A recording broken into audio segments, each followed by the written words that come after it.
Evening, folks. We're going to let people get on, so be patient for a few before we get started.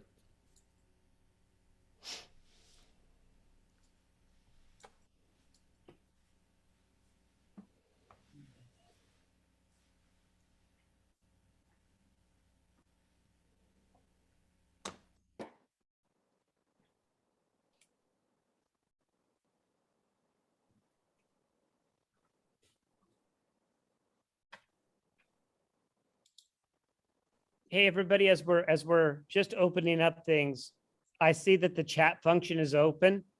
And just want everybody to know that it's real difficult for us to follow and track the chat. And so if you have a question, please put it in the Q&A as opposed to the chat. But hello to everybody in the chat, though. We're glad to see you, and we'll let things open up here in a minute.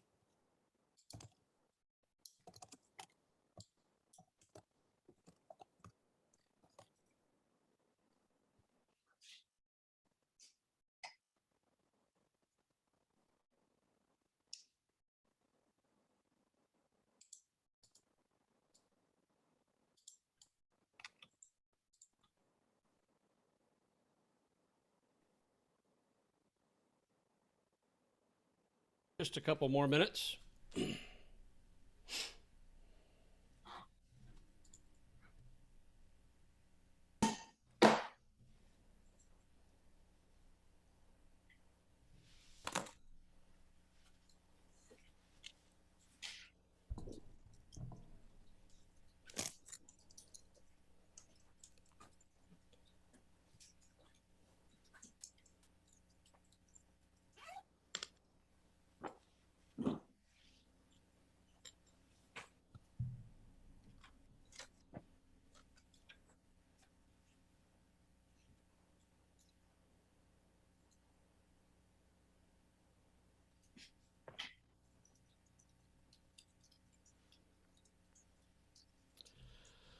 All right, it looks like the count is slowing down just a little bit. I want to remind everybody that even though the chat is on, we really can't follow that, so we're not going to be looking at the chat. We're following the Q&A. My name is John Humphrey, Chairman of the Tort Claimants Committee. I'm joined by Co-Chairman Doug Kennedy and our lead counsel, Jim Stang, and his partner, John Lucas. It's the same group that's been here in and out on all these town halls. And we're going to cover a few things today. I'm going to talk a little bit about what's happened recently, what the TCC's mission has been and will continue to be. I'll turn it over to Doug. He's going to cover some of the recent developments, some of the press that's out there, and then Jim is going to talk to us about the process of the disclosure statement being sent out and when the hearing will be to approve or not approve the plan. So a couple things. There's lots of press releases out there, and there are lots of people being, including yours truly, being characterized as obstructionists. And all I can tell you is that the plan was approved. No. Excuse me. The disclosure statement was approved by the judge today, and it goes out for vote. And, the way I like to put it crudely is that the sausage is finished, and now survivors really get control of the process. And we're going to talk a lot about that.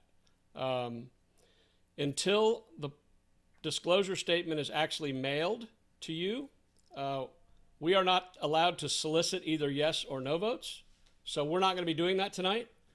But we will tell you that as a whole, the TCC is not a fan, and there's a lot of reasons. You can read our press release that just went out today. You know, we are the party of more. We think you guys waited 10, 20, 30, 40 years, and we think you deserve a fair and equitable settlement. And in its current construction, it is not that. But the really good news is that your voice is finally going to be heard. And, you know, when we started this 19 months ago in the Delaware courtroom and the U.S. trustee selected 9 of us, he selected all colors. You've met many of them, all socioeconomic backgrounds, all severely abused as scouts and as young children. And one of the things that we committed to is that we would fight as hard as we could to get the very best settlement for survivors. Now, this thing has taken lots of twists and turns over the last 19 months. We're in the home stretch, and just because we are objectors and that we may file a competing plan, that does not necessarily mean it's bad news, because you're going to get to vote. And if I could say anything to the folks out there today, is many of you are represented by attorneys. A small number of you are not. If you are not, you're going to get a packet sent to your house, and Jim's going to go through that detail. If you are represented by an attorney, you absolutely have the right to make sure that your vote is counted the way that you want to. That is the law. And so we are going to talk a little bit about that today, but I just want you to know that this group has been working tirelessly in a volunteer capacity. We have tried to make every decision outside of our own circumstances, our own abuse, our own states, our own local councils, and do what's best for all of you. We're proud to represent you. We're honored that you let us carry the torch. It's been an emotional roller coaster. This is not an easy process, but we think we can prevail. We think we can put enough pressure on the parties by trying to either improve the plan or vote it down, and we're going to get about that as soon as we can. You will see a much increased frequency of these town halls. We're considering having regular town halls every week for survivors, and also having some for counsel, and maybe doing some webinars where we can do some real Q&A. We're going to build a video on how to fill out a ballot and what that means. So there's going to be a lot of things coming. And with that, I'd like to turn it over to Doug, make a few comments. Thanks, John. I appreciate it. Good evening, everyone. As John alluded to, there's a lot of press out there talking about this plan and the wonders of the plan, and maybe the TCC doesn't like the plan and what's going on with the plan. And when the time comes, we're very specifically going to tell you how we think that you should vote. As well, in the packet you get is going to be a letter from the TCC. But we really think it's important for you to understand where the TCC is coming from right now.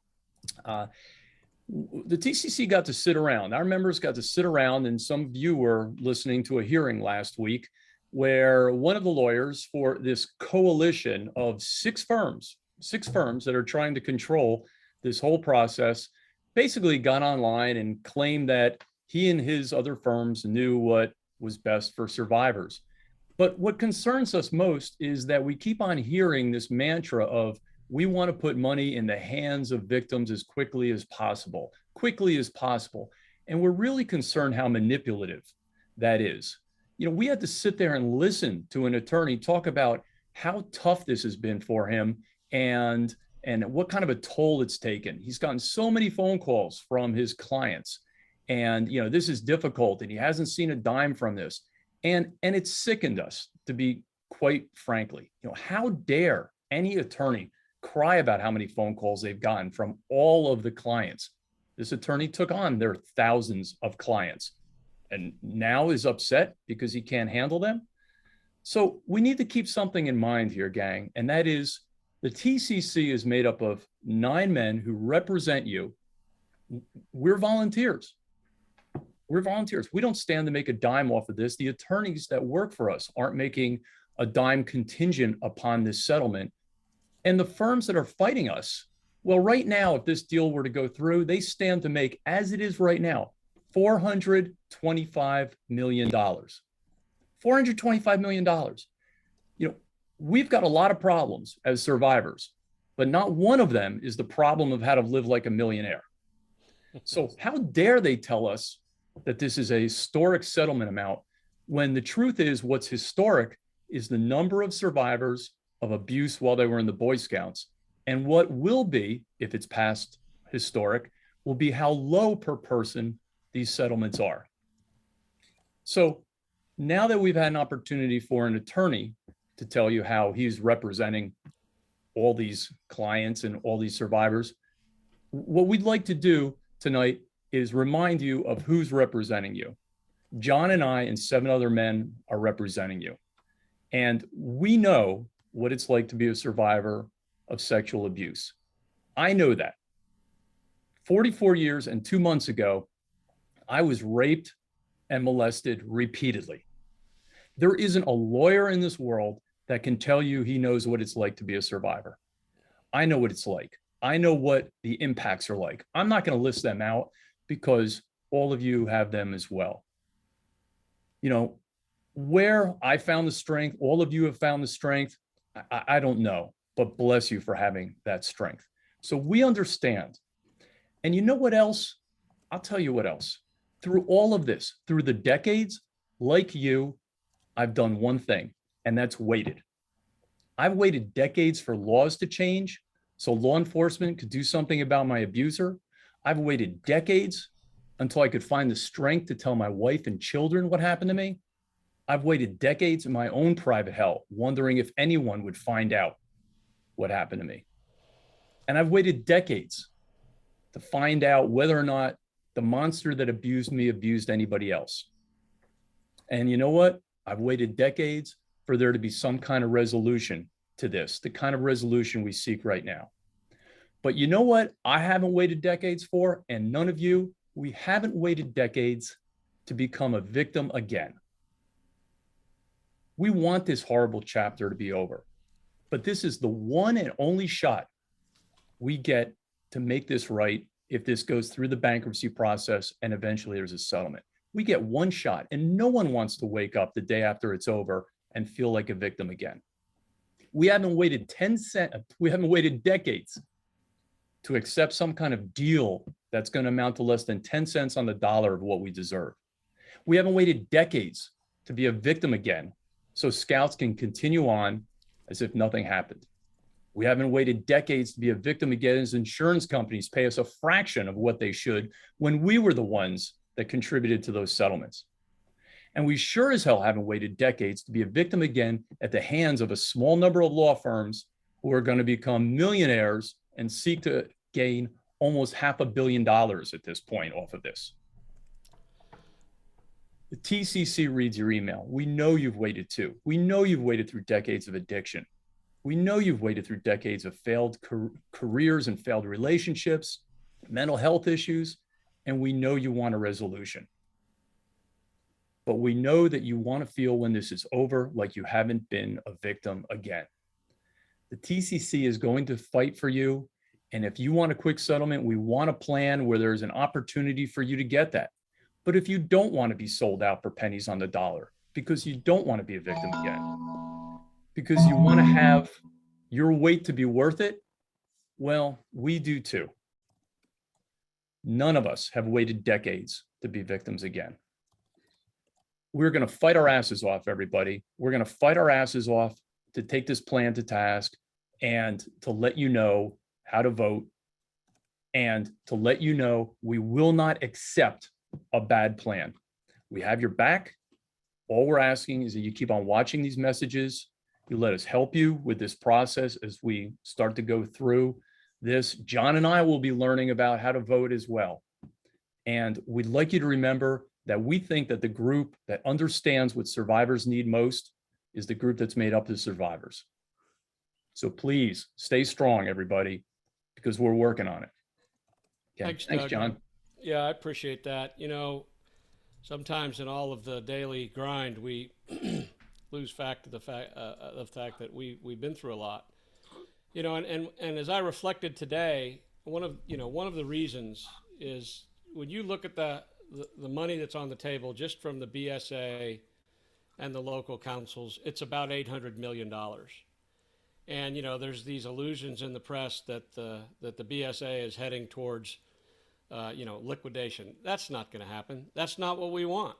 Currently, when you take their assets minus their liabilities in the nonprofit world, that's a thing called net assets. And when you look at the local councils and the BSA, they're somewhere still in the $5 billion range. So they have plenty of capital that they haven't used to pay survivors. And John, we have to remind people that the numbers thrown around are big numbers. They're big numbers, but when we divide them by the number of claimants, those big numbers go down pretty quickly. Yeah, 82,500 of you. So with that, I'm going to turn it over to Jim to talk a little bit about what a disclosure statement is, unless, John, you have some questions that you want to try to tackle now. Well, I've been answering some questions, and I do just want to say one thing. Because this is really what this whole next process is about. And we're going to hold town hall meetings as often as necessary to answer everybody's question. But from here on out, this is all about the survivors. This is about your voice. And this is about you saying, yes, I support the plan, or no, I don't support the plan. And so I have got so many questions already asking me questions. How do I vote? And so I just want to say out of the gate here, if you are represented by an attorney, your attorney will receive the information, and he or she will send you the information and give you all the information and should ask you how you want to vote on the plan. And we want to tell you that you need to confirm with your attorney in writing how you want to vote. I accept, I reject. Record it in an email or some sort of writing so that you communicate it to them and you have some sort of record or verification of it and you send it to them. They must record your vote and take what you want to do because you are the client, you are the survivor, and it is your voice. And so I have received dozens of already questions about that. And I wanted to, and this isn't, we were going to talk about this today, but I just want to sort of get this out here in front. We will have a town hall in the future about ballots and to get into the details, and we'll have a ballot and we'll put it up on the screen, but people are asking questions about it already. And we just want you to know that that's how it'll be. If you don't have an attorney, all the materials will be mailed to you and you will get all the materials. And if there's any confusion, then we will have a town hall and we'll discuss the process with you. And I just want to echo that, this judge, she cares about accurate voting. She's had some questionable voter turnout in other cases. Many of the attorneys that we've talked to are getting, if they're not hearing from their clients in email or some kind of document, they're probably not going to vote for you because they're worried that any audit of the votes could be tainted. And so we're working very hard on that. So with that, Jim, why don't you talk to us a little bit about what a disclosure statement is? And, before you go, I'm just going to warn you guys, it's a lot of paper. It's a lot of paper. It's 1,000 pages. So if you're representing yourself, So John, after listening to you and Doug especially, I'm a little bit at a loss for words. We're going from the sublime to the ridiculous. It's hard to talk about legal procedure after what the two of you have just said to the folks you represent, but we have to do it because the legal procedure is how your voice is heard. So after 5 days of hearings that I think each one or almost all of them lasted over 10 hours each, the Bankruptcy Court approved a document called a disclosure statement. This statement has been now found, it's several hundreds of pages. This statement has been found by the Bankruptcy Court as containing the information that you as survivors need to make an informed decision on whether to vote yes or no on the plan. No one is allowed to ask you to vote yes or no on the plan until that disclosure statement is sent to you.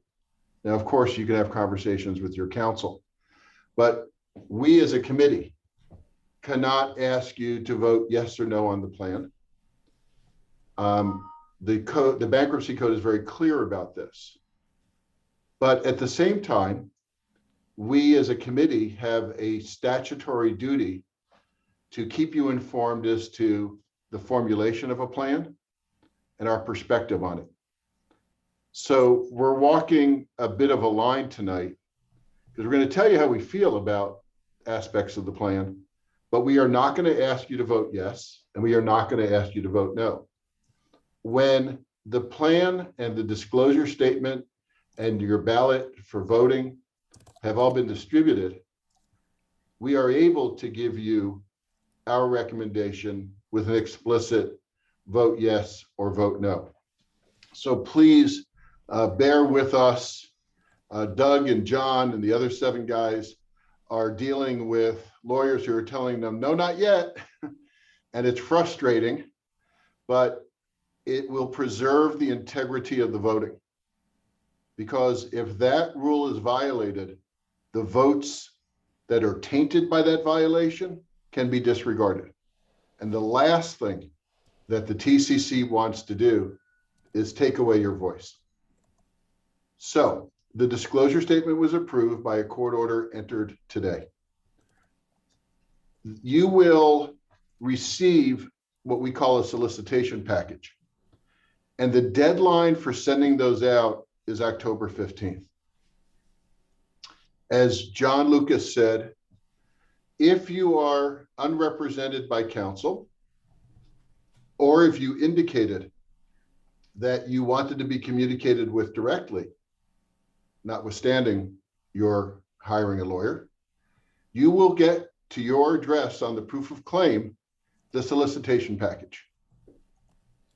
If you indicated that you wanted your lawyer to be the point of contact, your lawyer will get the solicitation package, and he or she has the court-ordered duty to send it to you. So this is not a situation where you will be without information. So what's in the solicitation package? It will be the plan. It will be the disclosure statement. It will be ballots. For those of you who have retained counsel, who have asked for your counsel to be point of contact, you will not get a ballot. You will be expected to communicate your position to your lawyer. You will receive a letter from the coalition, and you will receive a letter from the Tort Claimants Committee. Those letters make recommendations on how to vote on the plan. The committee does not vote on the plan. Doug will, John will, Jorge, Bob, the others, they vote on the plan. The committee is making a recommendation to you. The deadline for responding to vote is December 14th. So in effect, you get about 60 days. That's a hard deadline, folks. That is not December 15th. It is December 14th. So your job as survivors is to get comfortable with the material. And honestly, most lawyers wouldn't be able to figure this stuff out. So we understand that a lot of people, I won't say most, but a lot of people are going to look to the committee for guidance. They will look to their lawyers for guidance. And it is very important that when you agree to something, and this is true on practically any aspect of a relationship between a lawyer and a client, that you are entitled to be informed. Your lawyer is required by every rule of professional responsibility to make you informed before you are asked to give a decision. Now, as several of you have heard through emails or otherwise, the committee, John, Lucas, me, Deborah Grass-Green, and others, are not your lawyers. But we have a duty as counsel to the committee to give you the best information that we can so that you can make an informed decision. But that does not excuse any lawyer that you have hired to give you the information that you think you need. Not that they think you need, but that you think you need to make this decision. And as John Humphrey said, our bankruptcy judge is extremely concerned about the integrity of the voting process because she has had a recent case where there were alleged shenanigans about casting votes. And that is why John Lucas said, keep a record. If you have had a conversation with your lawyer and you have told that lawyer how you want to vote, follow it up with an email and print out that email, because there will be a report filed as to how each of you voted. And you will be allowed to look on that report. It will be posted with all those other pleadings that are in the bankruptcy docket. And you can see whether your vote was correctly cast. So your lawyer's role here is to make you informed, to communicate with you, and to report to the court on what we call a master ballot, how you voted. And the court has ordered people, attorneys, we're people, to maintain logs of the communications to back up this master ballot. So in effect, if you want to vote, your lawyer is tabulating your vote. Your lawyer's not voting for you. The lawyer is acting as kind of a bureaucrat almost, or a clerk, simply recording what you have told him or her to do. Now, some of you will say, I'm not making this decision. I want my lawyer to make the decision for me. If that is the case, the lawyer is allowed to. But you will be asked to sign, and I suspect notarized. I'm not an expert on powers of attorney, but you will be asked to sign a power of attorney specifically giving your lawyer the right to make the decision as to your vote, not to tabulate your vote, but to make the decision. Will I vote? Am I voting yes or am I voting no? That is different than you voting and getting your lawyer to tabulate the vote in a report. So the judge on the voting issue is all about accountability, all about you being informed, and all about creating a trail so that if people do raise questions about the accuracy of the voting report, that there is a backup to do that. Now, John and I, Deb and others have received probably hundreds of emails over the since the claims deadline saying, can you tell me who my lawyer is? And frankly, I'm sad that we get those questions, but we get them. And so if you don't know who your lawyer is, you can email us. John will give you the email address in a moment. It's probably memorized by some of you. And in the reference line, say BSA, Boy Scouts of America, who is my lawyer? We're going to read all of them. But if you said, who is my lawyer, who is my attorney, it helps us prioritize a little bit. And we will, if you give us your claim number or your name, better the claim number if you have it, but your name if you don't, we will look that up for you. And we will tell you who your lawyer is per your proof of claim. And you should then call that lawyer. And I folks, I just can't feel strongly enough about this because we hear these stories. You're not talking to a secretary, okay? Secretaries do not give you information so that you can decide what to do. A paralegal does not give you the information that you are entitled to get. Your lawyer is the one who gives you the information so that you can have what lawyers call informed consent. So this is it, folks. This is the time for you, if you want to have your say about this case. It's not getting filtered through me or through John or through Doug or anybody else. This is your chance. And if you don't do it by December 14th, you will not be asked again. Yeah, so there's a thread of questions about, should I get a lawyer? If I don't like my lawyer, can I change my lawyer?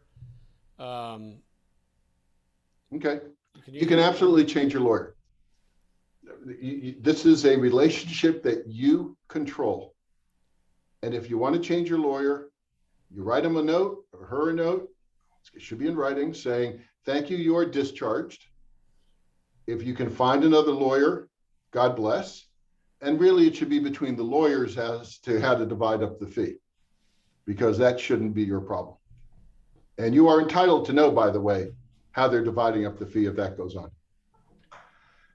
As to whether you need a lawyer, this is an awful lot of information to process.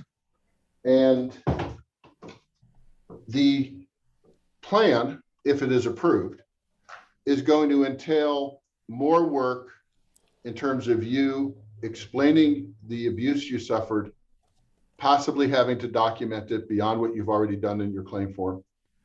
And I know from time to time we've been asked that question and we've said, sometimes not yet. And then the last one or two of these sessions, we said, you might be getting a little closer. If you want to hire a lawyer, the time has come. Now, people who have multiple clients are allowed to take on more clients. They're not required to, of course. We see from people saying, hey, I can't find anyone to represent me. But you are entitled to an explanation as to how your case might conflict with the other representations they already have. So that's called a conflict of interest. So lawyers are allowed to represent more than one person, but you are entitled to an explanation of the conflict of interest if there is one. And you will be asked, if your lawyer's, in my opinion, doing the right job, to waive any conflict as a condition to hiring this attorney, assuming they already have other clients. So yes, you can change your lawyer. You can go unrepresented if you discharge your lawyer. You can hire a new lawyer. The fee issue should really be something they work out between themselves. And as you interview counsel, it is my standard practice to recommend to people that it be lawyers who really understand child sex abuse claims. So, John, that's Thanks, Jim. Yeah. best I can do. So, and just so you guys know, as soon as those materials are out, we will start having regular town halls on what's a ballot look like, how do you vote on it, what else should be in the packet, all those sorts of things. Yeah. And let me say something too. We're reading the chat. It's been a number of questions about who counts the votes, and even one person does Dominion count the votes. Our attorneys, the attorneys on all sides, have really been looking at this to make sure that the votes are going to be counted correctly, and there's a paper trail on all of this. So we are working very hard and have great confidence that that the processes are in place, and we're going to be paying a lot of attention to make sure the votes are getting counted correctly. So we hear you. Yeah, I want to just say one other thing, because some people may wonder. If I don't vote, the question, if I don't vote, and I haven't looked at the Q&A, so I'm making this one up on my own. If I don't vote, do I lose my claim? And the answer is no. You're not required to vote to assert an already timely filed proof of claim. But what you do lose is a right to be heard on what the settlements will be that will generate the money for your payment. Hey, can I jump in here? And Jim, one survivor had a question. Can we just take a step back for a moment? And just on a very, very high level, can you explain, like, what are the big pieces of this plan and why is it different from the last few? What's on the table now? That's what people want to know. What is it that's being offered right now? All right, I'm going to try to do this without getting too much in the weeds. We'll have lots of times for weed whacking over the next few weeks. The plan provides for contributions and payments into a settlement fund. And the plan has provisions on how that settlement fund is whacked up. So the major elements of the plan as of this evening is a contribution by the Boy Scouts of cash and property. That property includes Norman Rockwell paintings, oil and gas interests, some real estate, and cash, though the cash amount depends on how they're doing financially. The local councils collectively are putting up $500 million of cash and property. I think the cash number is about 400. And the real estate consists of camps and other properties that they've identified as, I guess, being unnecessary to their mission. In addition, there is a promissory note that the local councils have signed on to that, depending on how the pension plan performs, will generate some money for survivors. And that note caps out at $100 million. But that note does depend on how the pension plan performs. So that's the BSA contribution, and that's the local council contribution. In addition to that, the local councils and the BSA are turning over their insurance policies to the trust so that for the insurance companies that haven't settled, those insurance policies and insurance companies can be pursued for recovery. How much those will generate is very much a question mark. The insurance companies are fighting like hell not to pay, and it gets complicated. But there is an assignment of insurance policies to the extent the insurance companies haven't settled. But at least one insurance company has settled, and that's Hartford. Hartford is paying approximately $785 million into the trust. In addition, one of the chartered organizations is paying, it's the Church of Jesus Christ of Latter-day Saints, known sometimes as LDS or the Mormons. It is paying $250 million. And that money has been dedicated, per the terms of the agreement, for Mormon survivors only. So the committee does not support the local council contribution. We think it is woefully short of what local councils can pay and still maintain financial health. We think Hartford is paying a fraction of what its actual risk is, given the number of claims that fall into its insurance. And we think that the LDS is also paying much less than the value of the claims for which it is responsible as a chartered organization. So that's where the money's coming from to date. People talk about, oh, there's going to be a lot more. You know what? Those words to God's ears. But right now, that's the tally of money and property. And some of it's property, some of it's cash. Cash is king. Yeah, we'll see how the Norman Rockwell collection collects out. So now the money's gone into a pot. And the claims against the insurance companies gone into a pot. There will be a settlement trustee appointed. The nominee is a man named Eric Green, who has experience in the asbestos world. And there is a process by which your claim will be valued. Those are called the TDPs, Trust Distribution Procedures.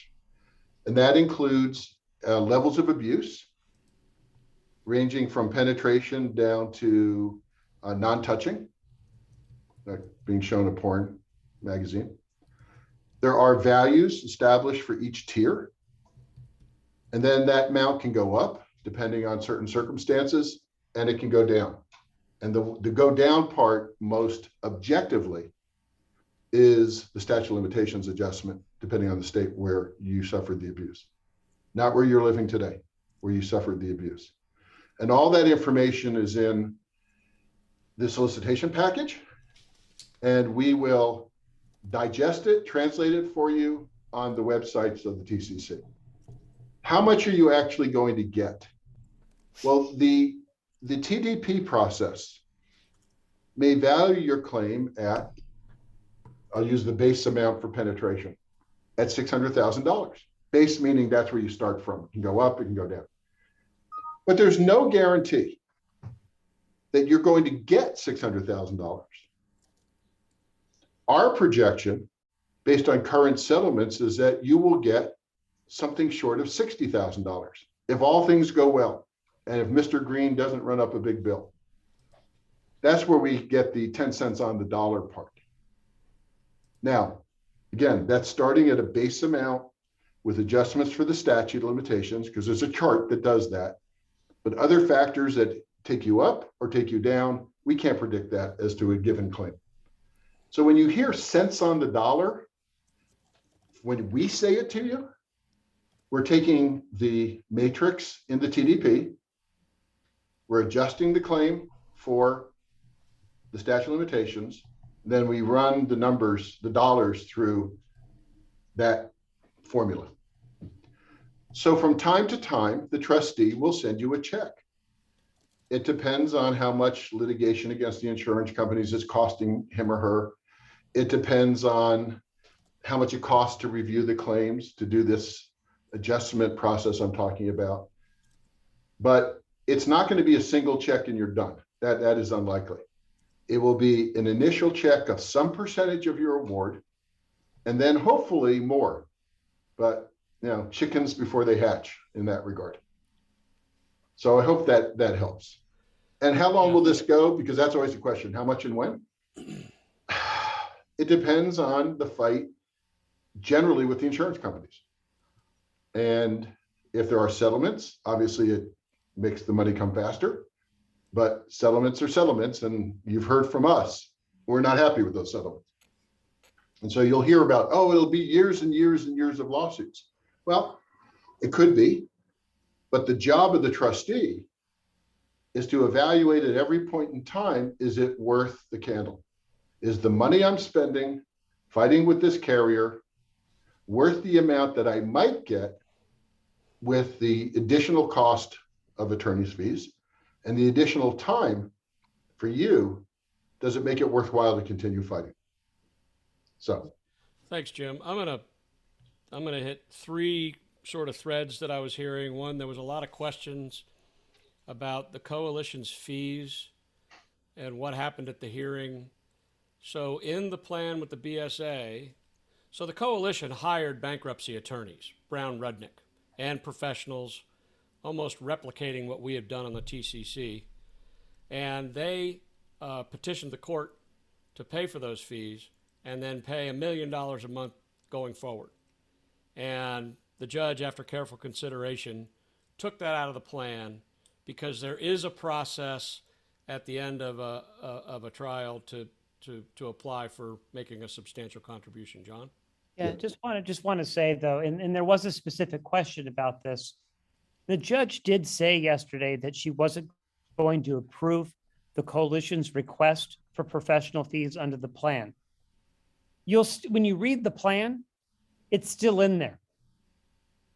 And what they've done is that they have revised the plan to state that the coalition will file what's called a motion to ask for approval at some point in the future. And so they have tried to sort of split the baby, if you will. They've sort of said that it's not in the plan, but they're still trying to make it part of the plan. And so they've tried to sort of outline the process going forward to be under the plan. And so in the end, I think that is a lot of sort of legalese. But the court is not going to consider it under the plan approval process, and it will have to be taken up after the plan process is done.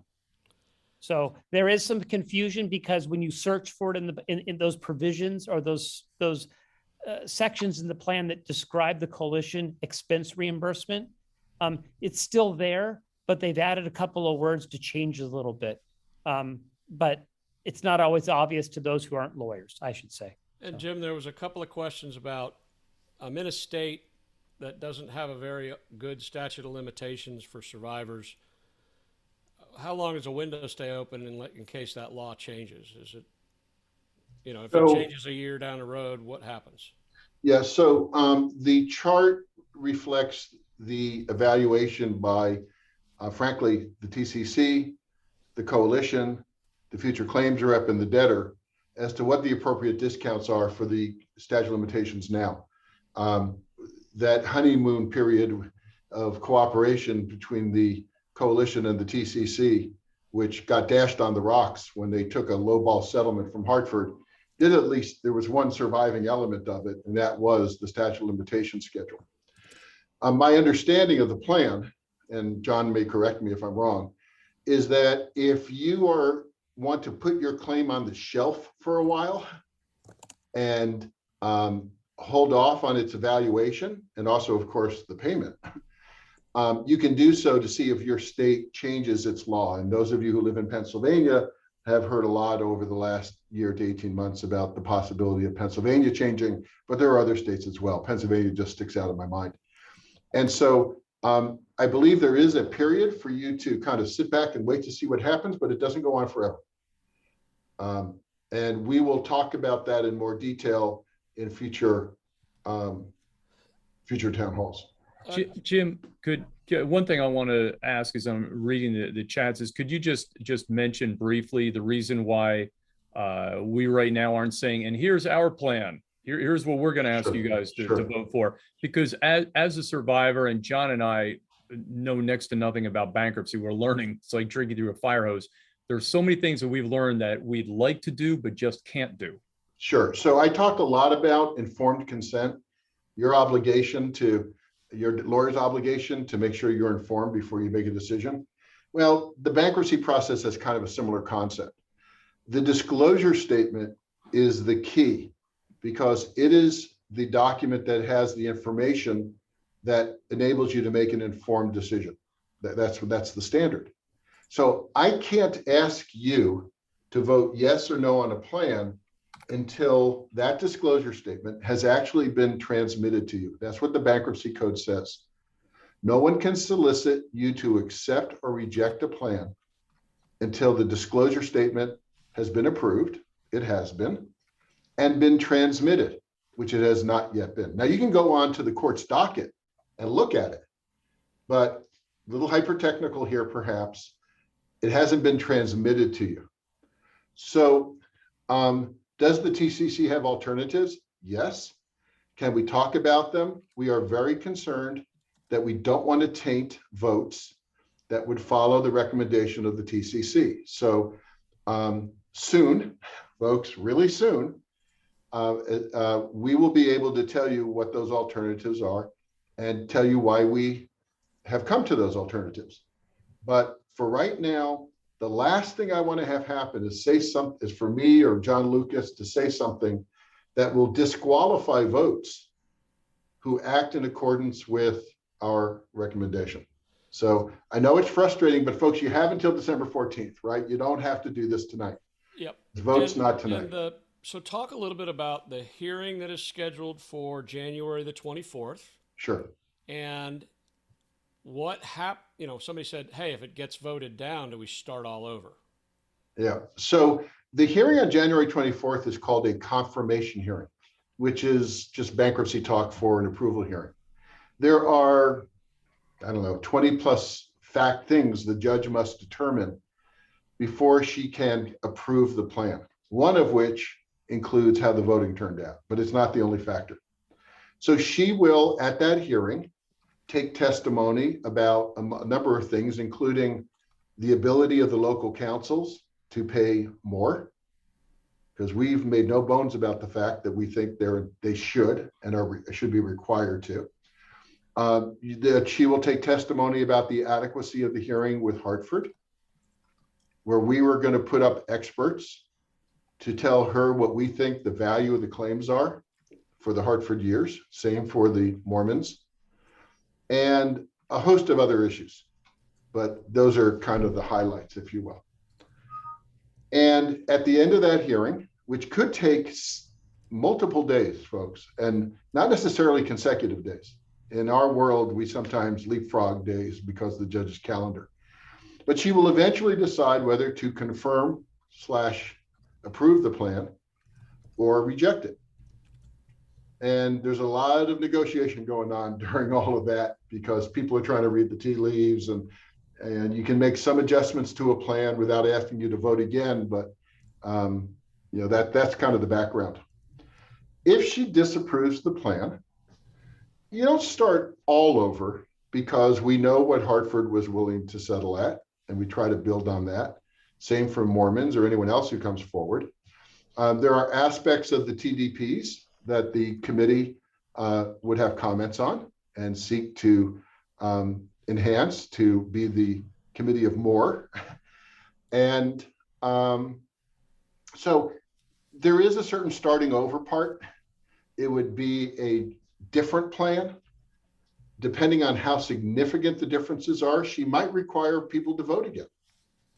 But if they're not considered by her to be significant, or material is the word lawyers often use, then she may not require revoting. And of course, the cost of revoting, the delay in revoting, all sometimes helps you decide what's material and what's not. But that's kind of sometimes the decision at the end drives the analysis as to whether it's material or not. But that's what happens. Now, the Boy Scouts have some alternatives. They can dismiss with court approval only their bankruptcy case if the plan doesn't get approved and the alternative doesn't look good to them. The court could appoint a bankruptcy trustee to essentially take over the case and knock the Boy Scout management out. The Boy Scouts can go into a liquidation proceeding, but only they can make that decision. No one else can. The court cannot compel it. We can't even ask for it. That's a Chapter 7 you've heard about. Or a new plan can be put up that hopefully would have the support of enough survivors to get court approval. So guys, I started off by saying there was no way we were going to get to all your questions tonight. And, so I want to try to put a bow on it. And there's still a lot of questions out there about the LDS Church. Is that Mormons only? The answer is yes. It's also, sure, I'm sorry, John. The also, I just Omni site out on the site. John, Lucas. Say it again. I'm sorry, John. Link to Omni. A lot of people have asked, how do I link to Omni? Yeah. For change of address and modifying claim form. And so they should, if people have questions, the easiest thing I think to do right now is to email us at bsasurvivors@pscjlaw.com. Email your questions and we will get you a response. If you need to amend your claim or your address or something like that, we'll connect you with Omni. If you need help with your proof of claim, we'll help you with your proof of claim. If you have some other general questions about the process, we'll help you with those questions. And so I will tell you that these guys are all over those emails. I mean, you're not going to get blown off. So they've got people looking at them all day long. Yeah, by the way, when John said help you with your proof of claim, that would be to tell you how to do things. I'm sorry. I meant help you with your ballot, not your proof of claim. I might have misspoke. And the other thing too, I want to qualify something that John Humphrey said. People email us a lot of questions, and sometimes we aren't able to answer all the questions. I'm going to be completely honest about that. Sometimes they're very specific personal questions that we're not in a position to give you legal advice on. And this is something I'm going to have Jim Stang talk about here in a second. A lot of people have asked tonight, is my law firm, Pachulski, Stang, Zeal and Jones, your attorney? Is Jim Stang your attorney? Is John Lucas your attorney?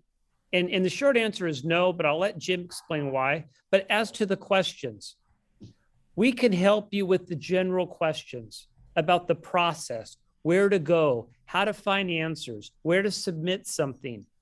We can't always give you legal advice. And that's sort of, I think, a hard thing, and maybe a distinction that's sort of hard to sort of figure out the difference from. But ask the question and we will respond to you in the best way that we can. And Jim, can you respond to, is Pachulski staying your lawyer? Is Jim staying your lawyer? Who is my lawyer? So Pachulski, Stang, Zealand Jones, John, me, Deb, some of the others you've met in these town halls or heard about, we're not your lawyers. We have a client. The client is the Tort Claimants Committee. And I talked about conflicts earlier. I can't be in conflict with my committee client. The committee is charged with representing the entire constituency. And I can't tell John Doe 1 that he should write his claim in a certain way to try to get maximum dollars, or how to present the psychological, physical, emotional damages he has suffered, because that will affect one of the other 82,199 people. So that's why we can't represent you. It's a conflict, and we don't represent people when there's a conflict. As John said, we'll do the best we can to take you through this very difficult landscape. But at the end of the day, when you have to put your claim form in, we weren't there for you to fill it out and except to explain to you how to fill it out. We couldn't tell you what words to use. Whatever future submissions you're going to be required to make under the TDPs, we can't help you with that. We can tell you when to do it. We can show you the form to do it on. But one other thing, folks, I know you'll miss us. When the plan's confirmed, it's goodbye. The committee goes away. Now, we're there for you until the last person sings, but we want to, and we will help you to have your voice heard, but we can't tell you what to say. Let me put a plug in here too, because John Humphrey and I and the other members of the TCC, we have never voted in something like this before. And the plug is we are going to continue to put up information at tccbsa.com when we're going to create videos and put them up there. As soon as we're going to meet right after this meeting, and we're going to talk about when the next town hall is going to be, we're going to put that date up there. So I wish there was a way that we could send an email or text 82,000 claimants, but nobody wants that, and we can't either. So we're just asking all of you to continually check that website, and everything that we do, even if you're not available at that moment when we have these town halls, they'll always be there available for you to view at a later date. Yeah, John, I need to say one thing if I could, and I'm sorry to backtrack. Either you or I made a comment that the LDS money is for Mormons only. That's not entirely correct. If you were a non-Mormon in a troop that was chartered by the Mormon Church, you could participate in that settlement. You don't have to be by religion a Mormon to participate in the fund. You have to have been someone in a Mormon chartered troop. So I just wanted to make that clear. Yeah. Hey, can I bring up something, John and Doug?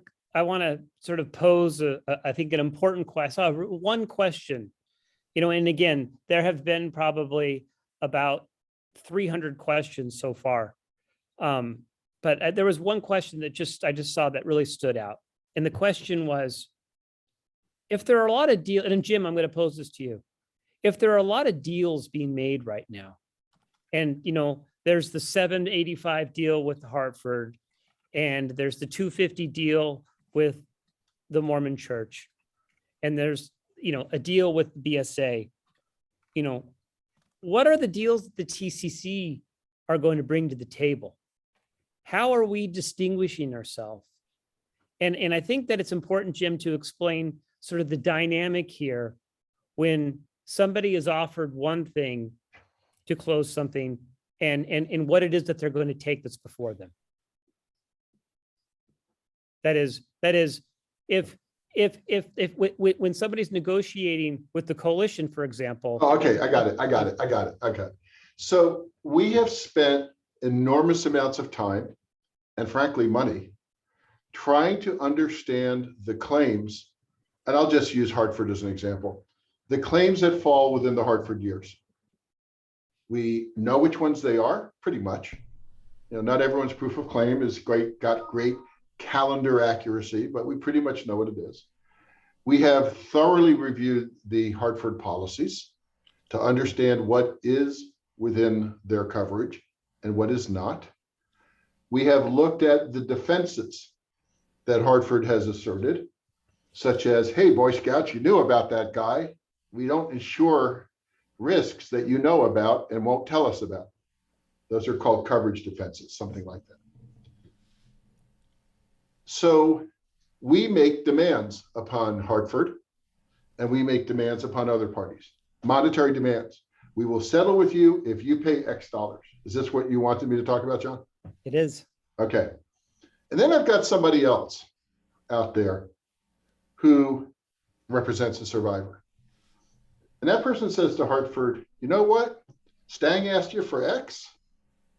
I'll do it for 80% of X. Who do you think Hartford's going to talk to, folks? They're not talking to me and John. We asked for 100% of X. Someone else said, I'll settle with you for 80% of X. Now, I want to be fair here. The person who said 80% of X looked at us and goes, you guys are nuts. They're never going to pay that amount. You're going to have to go to court to make them pay that amount. Or you've misunderstood the strength of a coverage defense. Or you've overestimated the value of a penetration claim in states, open, closed, in between. But in terms of the negotiation dynamic, they're talking to the 80% guy. And that has been a problem that we have encountered. Now, that when we go to court and challenge the adequacy of the Hartford settlement, we will address, this is what we thought the claims are worth. We will have an expert who will talk about how she has surveyed around the country these kinds of claims. And this is what juries say. And this is what settlements produce. And this is the if, ands, or buts, Judge.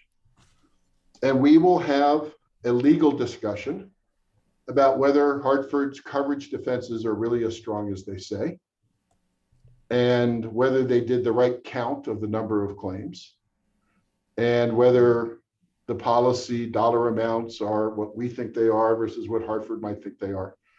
And then a host of other things. This is why that confirmation hearing could take a little while. But that's part of the dynamic we've been under. The person who demands most from you is the last person you will be speaking to. The person who asks the least of you is the one to whom you will pay attention. Thanks, guys. Listen, we're going to have to put a bow on it. I just want Doug to make a few comments, and then I'll kind of wrap us up on kind of what are we doing going forward, and what are we looking to accomplish? Yeah, I just want to say, I think everybody this week is a little bit more anxious because after all this time, they know that that there's going to be a chance to take a vote. And literally, I know people are checking their mailboxes for that. We have to be patient a little bit more. The TCC is going to speak out specifically on how it feels about this. We're going to go over the voting issues. So look, gang, John and I live with this every day like all of you do. Please just stay strong and continue to check the website. And we're going to do our very best to counsel you and to give you advice on how to make sure your vote is cast. And ultimately, your vote is your vote. Whether you approve, you say yes or no to this, we want to advocate for your right to make sure you're comfortable that your vote's been cast. So stay tuned. John, I'm sorry, Doug, I'm sorry. I to follow up that very concise statement. Folks, it's not going to be in your mailbox tomorrow. Okay, it's probably not going to go out in the mail for probably at least 4 or 5 business days. There's a print job here that's going on. There's a copy to flash drives going on. Yeah. And so, it's not tomorrow morning. Right. Hey, it will be soon, but it will be soon. Hey, And, Gene, no. Wait. I think the best thing to say to everybody, to manage everybody's expectations, you should not start to look for it until after October 15th. Well, You might get it before, but- but not until after October 15th. Because one, if you're not represented by an attorney, it will come directly to you. Okay. If you are represented by an attorney, there might be some delay for your attorney to get it out to you after the 15th. And it is a total of 85 million pages. Wow. Listen, guys, I just want to set the record straight. You know, the TCC is not looking to blow up the BSA. They have plenty of assets when this thing is over. We just think they should spend more of their assets to help you. And we think that the insurance companies should step up in a way that matches what the claim value and liability is. So we are going to fight for your rights, and we will be characterized as the obstructionists and the guys trying to slow things down and keeping you from getting a dollar after all these years. I can assure you that when we think we've gotten the maximum amount, or between now and the confirmation hearing, we come to some kind of a compromise, we'll let you know that too. So stay tuned. Always go to the www.tcc.bsa.com. We put almost everything out there. We have a recording out there. There will be out there in the next couple days on this. And then the BSA survivors at pszjlaw.com.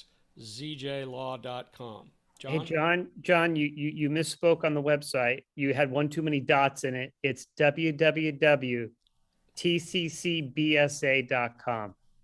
But hey, I've emailed the BSA survivors email address number of times. Again, any questions, you can go there. There it is. There's the email address there for everybody. Any questions, please send them there and we'll get them back to you. And there's the website address there too. and if the 5 of us could jump on our regular Zoom after this, that would be great. Hang in there, folks. We get it. It's hard. It's tough, but we're making progress. Good night. Good night, everybody. Stay strong.